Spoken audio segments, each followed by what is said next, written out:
The news was expected to be bad, but perhaps not quite as bad as what came this afternoon to Canada's once unstoppable high-tech giant and a true global powerhouse. Research in Motion announced a huge quarterly loss, said it would hold off the launch of its highly touted new BlackBerry 10 and cut 5,000 jobs. Some believe the prospect of a comeback is now shakier than ever. Our senior business correspondent Amanda Lang is here. Another bad news day for RIM. Yeah, there's no question that Research in Motion is facing a tough road. Falling sales of its existing older models of BlackBerries, now fresh delays in the launch of its newest BlackBerry 10. Meanwhile, rivals like Apple and Samsung are just stealing customers. All of it has a lot of people worried about RIM's very survival.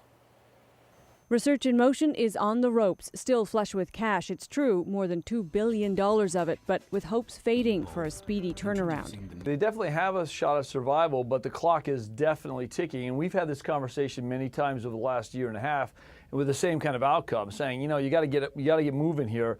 Co-CEOs Mike Lazaridis and Jim Balsillie may be gone, but pushing them out hasn't helped turn the tide for the BlackBerry maker. So how bad is it? Volumes of devices shipped continues to plummet from 11.1 million in the last quarter to just 7.8 million this quarter. And sales, which once seemed incapable of anything but growth, have been faltering, with many suggesting the estimate for this year could still be too optimistic.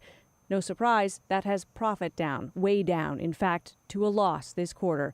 And then today, the latest blow. The long-awaited BlackBerry 10 won't be out this year at all. It's pushed back to next year now. Today's report shows that their losses are mounting. They have no new products in the face of iPhone 5, which comes out in September, and then Samsung's new Galaxies. So you could expect them to start running to really dicey territory in the next 2-3 quarters. They've not got the solution. They're going to run into big problems a year from now. So there's speculation now that Research in Motion is looking for a buyer, but if they are, it'll be a lot cheaper than it once was. At its height, this company is worth $60 billion. Today, its value fell below $5 billion.